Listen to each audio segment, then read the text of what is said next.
नमस्कार दोस्तों, आज आपका एक बार फिर से स्वागत है हमारे चैनल आध्यात्मिक एस्ट्रो में। आज हम आपको सुनाने जा रहे हैं हरितालिका तीज व्रत कथा। आप सभी मित्रजन इस कथा को बड़े ही श्रद्धा पूर्वक और बड़े ही ध्यान पूर्वक श्रवण करिए। उससे पहले यदि आप हमारे चैनल पर नए हैं तो कृपया करके हमारे इस चैनल को जरूर सब्सक्राइब करें और बेल आइकन दबाना बिल्कुल ना भूलें। भाद्रपद महीने के शुक्ल पक्ष की तीज को हरितालिका तीज व्रत रखा जाता है। इसमें भगवान शिव और मां पार्वती की पूजा करने का विशेष विधान बताया गया है। कहते हैं कि इनकी पूजा करने से महिलाओं को अखंड सौभाग्य का प्रदान प्राप्त होता है। इस बार हरितालिका तीज का जो व्रत है वह 6 सितंबर दिन शुक्रवार को रखा जाएगा। यह व्रत थोड़ा कठिन है। इस बार हरितालिका तीज पर बहुत ही शुभ संयोग बन रहे हैं जो महिलाओं के सौभाग्य में वृद्धि करेंगे। सो आइए मित्रों, अब आप श्रवण करिए हरितालिका तीज की व्रत कथा। धार्मिक ग्रंथों के अनुसार एक बार माता पार्वती ने भगवान शिव के लिए कठोर तपस्या की थी। दरअसल मां पार्वती का बचपन से ही भगवान शिव को लेकर अटूट प्रेम था। माता पार्वती अपने कई जन्मों से भगवान शिव को पति रूप में पाना चाहती थी। इसके लिए उन्होंने हिमालय पर्वत के गंगा तट पर बचपन से ही कठोर तपस्या शुरू की। माता पार्वती ने इस तप में अन्न और जल का त्याग कर दिया था। खाने में वो मात्र सूखे पत्ते चबाया करती थी।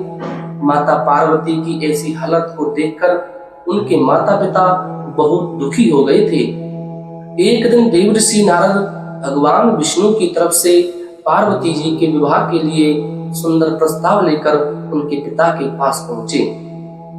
देवी पार्वती के माता पिता उनके इस प्रस्ताव से बहुत खुश हुए। इसके बाद उन्होंने इस प्रस्ताव के बारे में भगवती पार्वती को सुनाया।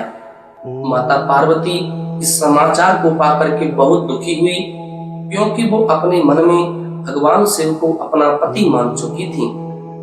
पार्वती जी ने अपनी एक सखी से कहा कि वह सिर्फ भोलेनाथ को ही पति के रूप में स्वीकार करेंगी। सखी की सलाह पर पार्वती जी ने घने वन में एक गुफा में जाकर भगवान शिव की कठोर आराधना की। भाद्रपद तृतीया शुक्ल के दिन हस्त नक्षत्र में पार्वती जी ने मिट्टी से शिवलिंग बनाकर विधिवत पूजा की और रात भर जागरण भी किया। पार्वती जी के इस तप से खुश होकर के भगवान शिव ने माता पार्वती को पत्नी के रूप में स्वीकार कर लिया था। कहा जाता है कि जिस कठोर तपस्या से माता पार्वती ने भगवान शिव को पाया था, उसी तरह इस व्रत को करने वाली सभी महिलाओं की सुहाग की उम्र लंबी होती है और उनका वैवाहिक जीवन बड़ा खुशहाल रहता है। माना जाता है कि इस व्रत को पूरे विधि विधान और श्रद्धा पूर्वक व्रत करना चाहिए। उन्हें इच्छानुसार वर की प्राप्ति होती है। हरितालिका तीज पर गौरी और शिव से अखंड सुहाग की कामना करनी चाहिए। बोलना चाहिए, ये भगवान हमें अजर अमर सुहाग देना। इस व्रत को रखा तीज में जाता है, लेकिन इसका पारण चतुर्थी तिथि में सूर्य उदय के समय किया जाता है। अगर आपकी शादी के बाद आपका पहला तीज व्रत है तो अच्छे से नियम पता कर लें, क्योंकि जिस तरह पहली बार रखेंगी उसी प्रकार हर साल करना होगा। इस व्रत को एक बार रखा जाता है तो जीवन भर रखना होता है। किसी भी साल इसे छोड़ना नहीं चाहिए। तीज व्रत में अन्न जल फल 24 घंटे कुछ भी नहीं खाना होता है। इस व्रत को पूरी श्रद्धा भाव से करना चाहिए और भगवान शिव पार्वती का जागरण भी पूर्ण श्रद्धा से करना चाहिए। रात्रि में सोना नहीं चाहिए। अगर आप बीमार या किसी वजह से व्रत छोड़ रही हैं तो उसको उद्यापन अवश्य करना होगा। अपनी सास या देवरानी को यह व्रत देना होगा। ऐसी मान्यता है कि इस तिथि पर ही माता पार्वती की सखी सहेलियों ने उनके पिता के घर से हरण करके जंगल में भगवान शिव की उपासना करने के लिए लेकर गई थीं, जहां पर माता पार्वती ने कठोर तप करते हुए भगवान शिव को पति के रूप में पाया था।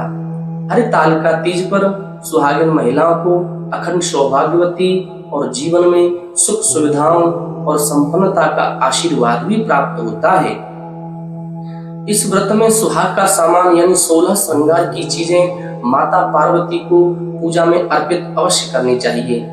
इसके लिए वो एक सुहाग टरिया यानी एक टोकरी बना लेती हैं, जिसमें सभी सामान रख करके माता पार्वती को अर्पित किया जाता है। इन शुभ संयोग में हरितालिका तीज के दिन फूलों से बना फुलेरा बांधा जाता है और उसके नीचे मिट्टी के शंकर और पार्वती की स्थापना की जाती है और रात्रि जागरण करके शिव पार्वती जी की पूजा अर्चना की जाती है। बोलिए शंकर भगवान की जय, श्री गौरी शंकर भगवान की जय। आपको ये वीडियो अच्छी लगी हो तो कृपया हमारे इस चैनल को जरूर सब्सक्राइब करें और बेल आइकन दबाना बिल्कुल ना भूलें। लाइक और कमेंट अवश्य करें।